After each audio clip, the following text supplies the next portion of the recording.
ओम नमो भगवते वासुदेवाय। शनि देव जिन्हें सूर्य देव और छाया की संतान माना जाता है, न्याय के देवता और कर्म फलदाता के रूप में जाने जाते हैं। वे अनुशासन और कठिन परिश्रम को पसंद करते हैं और कर्मों के अनुसार ही फल देते हैं। शनि देव की सवारी कौआ है। शनिवार को शनि देव की पूजा की जाती है। काला तिल, काला वस्त्र, तेल, उड़द शनि को बहुत प्रिय है, इसलिए इनसे ही शनि की पूजा होती है। शनि की दशा को दूर करने के लिए ये व्रत किया जाता है। शनि स्तोत्र का पाठ भी विशेष फलदायक सिद्ध होता है। आइए कथा का अनुसरण करते हैं। एक समय सूर्य, चंद्रमा, मंगल, बुध, बृहस्पति, शुक्र, शनि, राहु और केतु इन ग्रहों में आपस में झगड़ा हो गया कि हम सब में सबसे बड़ा कौन है। सब अपने आप को बड़ा कहते थे। जब आपस में कोई निश्चय ना हो सका तो सब के सब आपस में झगड़ते हुए इंद्र के पास गए और कहने लगे कि आप सब देवताओं के राजा हो, इसलिए आप हमारा न्याय करके बतलाओ कि हम नवों ग्रहों में सबसे बड़ा कौन है। राजा इंद्र उनका प्रश्न सुनकर घबरा गए और कहने लगे कि मुझ में ये सामर्थ्य नहीं है जो किसी को बड़ा या छोटा बतलाऊं। मैं अपने मुख से कुछ नहीं कह सकता हूँ। हाँ, एक उपाय हो सकता है। इस समय पृथ्वी पर राजा विक्रमादित्य दूसरों के दुखों का निवारण करने वाला है, इसलिए तुम सब मिलकर उन्हीं के पास जाओ, वही तुम्हारे दुखों का निवारण करेंगे। ऐसा वचन सुनकर सभी ग्रह देवता चलकर भूलोक में राजा विक्रमादित्य की सभा में जाकर उपस्थित हुए और अपना प्रश्न राजा के सामने रखा। राजा उनकी बात सुनकर बड़ी चिंता में पड़ गए कि मैं अपने मुख से किसको बड़ा और किसको छोटा बतलाऊं। जिसको छोटा बतलाऊंगा वही क्रोध करेगा। परंतु उनका झगड़ा निपटाने के लिए एक उपाय सोचा। उन्होंने सोना, चांदी, कांसा, पीतल, शीशा, रांगा, जस्ता, अभ्रक और लोहा 9 धातुओं के 9 आसन बनवाए। सब आसनों को क्रम से, जैसे सोना सबसे पहले और लोहा सबसे पीछे बिछाए गए। इसके उपरांत राजा ने सब ग्रहों से कहा कि आप सब अपने अपने सिंहासनों पर बैठिए। जिसका आसन सबसे आगे वह सबसे बड़े और जिसका आसन सबसे पीछे वह सबसे छोटा जानिए। क्योंकि लोहा सबसे पीछे था और वह शनिदेव का आसन था, इसलिए शनिदेव ने समझ लिया कि राजा ने मुझको सबसे छोटा बना दिया है। इस पर शनि को बड़ा क्रोध आया और कहा कि राजा, तुम मेरे पराक्रम को नहीं जानता। सूर्य एक राशि में 1 महीना, चंद्रमा 2.25 महीना 2 दिन, मंगल 1.5 महीना, बृहस्पति 13 महीने, बुध और शुक्र एक महीने, परंतु मैं एक राशि पर 2.5 या 7.5 साल तक रहता हूँ। बड़े बड़े देवताओं को भी मैंने भीषण दुख दिया है। राजन सुनो, राम जी को 7.5 आई और वनवास हो गया, और रावण पर आई तो राम और लक्ष्मण ने सेना लेकर लंका पर चढ़ाई कर दी, रावण के कुल का नाश कर दिया। हे राजा, अब तुम सावधान रहना। राजा कहने लगा, जो कुछ भाग्य में होगा देखा जाएगा। उसके बाद अन्य ग्रह तो प्रसन्नता के साथ चले गए, परंतु शनिदेव बड़े क्रोध के साथ वहां से सिधारे। कुछ काल व्यतीत हो जाने पर जब राजा को 7.5 की दशा आई तो शनिदेव घोड़ों के सौदागर बनकर अनेक सुंदर घोड़ों के साथ राजा की राजधानी में आए। जब राजा ने सौदागर के आने की खबर सुनी तो अश्वपाल को अच्छे घोड़े खरीदने की आज्ञा दी। अश्वपाल ऐसी अच्छी नस्ल के घोड़े देखकर और उनका मूल्य सुनकर चकित हो गया और तुरंत ही राजा को खबर दी। राजा उन घोड़ों को देखकर एक अच्छा सा घोड़ा चुनकर सवारी के लिए चढ़ा। राजा ने घोड़े की पीठ पर चढ़ते ही घोड़ा जोर से भागा। घोड़ा बहुत दूर एक बड़े जंगल में जाकर राजा को छोड़कर अंतर्ध्यान हो गया। इसके बाद राजा अकेला जंगल में भटकता फिरता रहा। बहुत देर के बाद राजा ने भूख और प्यास से दुखी होकर भटकते भटकते एक ग्वाले को देखा। ग्वाले ने राजा को प्यास से व्याकुल देखकर पानी पिलाया।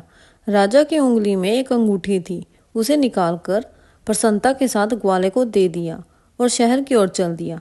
राजा शहर में पहुंचकर एक सेठ की दुकान पर जाकर बैठ गया और अपने आप को उज्जैन का रहने वाला और अपना नाम भीखा बतलाया। सेठ ने उसकी कुलीन मनुष्य समझकर जल आदि पिलाया। भाग्यवश उस दिन सेठ की दुकान पर बिक्री बहुत अधिक हुई। तब सेठ उसको भाग्यवान पुरुष समझकर भोजन कराने के लिए अपने साथ ले गया। भोजन करते समय राजा ने आश्चर्य की बात देखी कि खूंटी पर हार लटक रहा है और वह खूंटी उसे उस हार को निगल रही है। भोजन के पश्चात कमरे में आने पर जब सेठ को कमरे में हार ना मिला तो सब ने यही निश्चय किया कि सिवाय वीका के और कोई इस कमरे में नहीं था, अतः अवश्य ही उसी ने हार चोरी किया है। परंतु वीका ने हार लेने से मना कर दिया। इस पर 5-7 आदमी इकट्ठे होकर उसको फौजदार के पास लाए। फौजदार ने उसको राजा के सामने उपस्थित कर दिया और कहा कि ये आदमी तो भला प्रतीत होता है, चोर मालूम नहीं होता, परंतु सेठ का कहना है कि इसके सिवाय और कोई घर में आया ही नहीं, अवश्य ही इसी ने चोरी की है। तब राजा ने आज्ञा दी कि इसके हाथ पैर काटकर चौरंगिया किया जाए। राजा की आज्ञा का तुरंत पालन किया गया और वीका के हाथ पैर काट दिए गए। इस प्रकार कुछ काल व्यतीत होने पर एक तेली उसको अपने घर ले गया और कोल्हू पर उसको बिठा दिया। वीका उस पर बैठा हुआ जुबान से बैल हाँकता रहा। शनि की दशा समाप्त हो गई और एक रात को वर्षा ऋतु के समय वह मल्हार राग गाने लगा। उसका गाना सुनकर उस शहर के राजा की कन्या उस राग पर मोहित हो गई और दासी को खबर लेने को भेजा कि शहर में कौन गा रहा है। दासी सारे शहर में फिरती फिरती क्या देखती है कि तेली के घर में चौरंगिया राग गा रहा है। दासी ने महल में आकर राजकुमारी को सब वृतांत सुना दिया। बस उसी क्षण राजकुमारी ने अपने मन में ये प्रण कर लिया, चाहे कुछ हो मैं इस चौरंगिया के साथ विवाह करूंगी। प्रातःकाल होते ही जब दासी ने राजकुमारी को जगाना चाहा तो राजकुमारी अनशन व्रत लेकर पड़ी रही। तब दासी ने रानी के पास जाकर राजकुमारी के न उठने का वृतांत कहा। रानी ने तुरंत ही वहां पर आकर राजकुमारी को जगाया और उसके दुख का कारण पूछा। तो राजकुमारी ने कहा कि माता जी, मैंने ये प्रण कर लिया है कि तेली के घर में जो चौरंगिया है उसी के साथ विवाह करूंगी। माता ने कहा, पगली, ये क्या बात कह रही है? तुझको किसी देश के राजा के साथ विवाहाया जाएगा। कन्या कहने लगी कि माता जी, मैं अपना प्रण कभी नहीं तोड़ूंगी। माता ने चिंतित होकर ये बात राजा को बताई। जब महाराज ने भी आकर ये समझाया कि मैं अभी देश देशांतर में अपने दूत भेजकर सुयोग्य, रूपवान एवं बड़े से बड़े गुणी राजकुमार के साथ तुम्हारा विवाह करूंगा, ऐसी बात तुमको कभी नहीं विचारनी चाहिए। कन्या ने कहा, पिताजी, मैं अपने प्राण त्याग दूंगी परंतु दूसरे से विवाह नहीं करूंगी। इतना सुनकर राजा ने कहा, यदि तेरे भाग्य में ऐसा ही लिखा है कि तू जैसी तेरी इच्छा तो वैसा ही कर।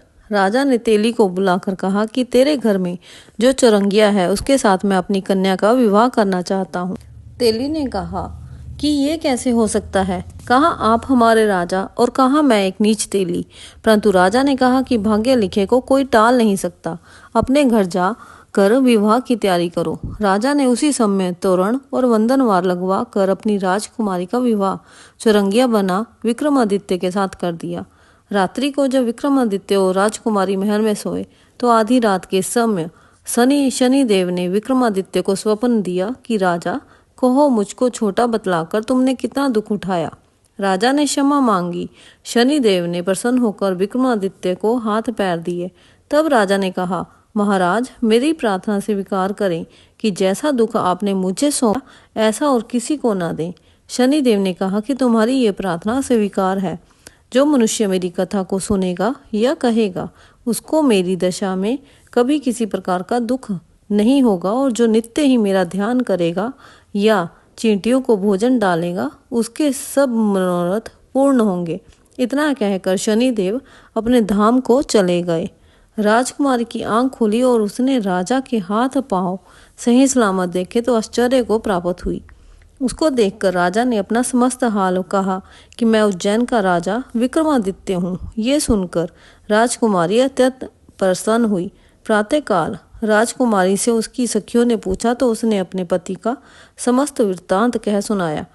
तब सब ने प्रसन्नता प्रकट की और कहा कि ईश्वर ने आपकी मनोकामना पूर्ण कर दी है। जब उस सेठ ने ये बात सुनी तो वह विक्रमादित्य के पास आया और राजा विक्रमादित्य के पैरों पर गिरकर क्षमा मांगने लगा कि आप पर मैंने चोरी का झूठा दोष लगाया, अतः आप मुझको जो चाहे दंड दें। राजा ने कहा, मुझ पर शनिदेव का कोप था, इसी कारण ये सब दुख मुझको प्राप्त हुआ, इसमें तुम्हारा कोई दोष नहीं। तुम अपने घर जाकर अपना कार्य करो। सेठ बोला कि मुझे तभी शांति होगी जब आप मेरे घर चलकर प्रीतिपूर्वक भोजन करोगे। राजा ने कहा कि जैसी आपकी मर्जी हो वैसा ही करें। सेठ ने अपने घर जाकर अनेक प्रकार के सुंदर भोजन बनवाए और राजा विक्रमादित्य को प्रीति भोज दिया। जिस समय विक्रमादित्य भोजन कर रहे थे, एक अत्यंत आश्चर्य की बात सबको दिखाई दी कि जो खूंटी पहले हार निकल गई थी, अब वह हार उगल रही है। जब भोजन समाप्त हो गया तो सेठ ने हाथ जोड़कर बहुत सी मोहरें राजा को भेंट की और कहा कि मेरे श्री कंवर नामक एक कन्या है, उसका पाणी ग्रहण आप करें। इसके बाद सेठ ने अपनी कन्या का विवाह राजा के साथ कर दिया और बहुत सा दान दहेज आदि दिया। इस प्रकार कुछ दिनों तक वहां निवास करने के उपरांत विक्रमादित्य ने शहर के राजा से कहा कि अब मेरी उज्जैन जाने की इच्छा है। फिर कुछ दिन के बाद विदा लेकर राजकुमारी मन भावनी, सेठ की कन्या श्री कंवरी तथा दोनों जगह के दहेज में प्राप्त अनेक दास दासी, रथ और पालकियों सहित विक्रमादित्य उज्जैन की तरफ चले। जब शहर के निकट पहुंचे और पुरवासियों ने राजा के आने के बारे में सुना तो समस्त उज्जैन की प्रजा अगवानी के लिए आई। तब बड़ी प्रसन्नता से राजा अपने महल में पधारे। सारे शहर में बड़ा भारी महोत्सव मनाया गया और रात्रि को दीपमाला की गई। दूसरे दिन राजा ने शहर में ये सूचना कराई कि शनिश्चर देवता सब ग्रहों में सर्वोपरि है। मैंने इनको छोटा बतलाया, इसी से मुझको ये दुख प्राप्त हुआ। इस कारण सारे शहर में सदा शनिश्चर की पूजा और कथा होने लगी। राजा और प्रजा अनेक प्रकार के सुख भोगते रहे। जो कोई शनिश्चर की इस कथा को पढ़ता व सुनता है, शनिदेव की कृपा से उसके सब दुख दूर हो जाते हैं। शनिवार की कथा को व्रत के दिन अवश्य पढ़ना व सुनना चाहिए। ओम शांति, ओम शांति, ओम शांति।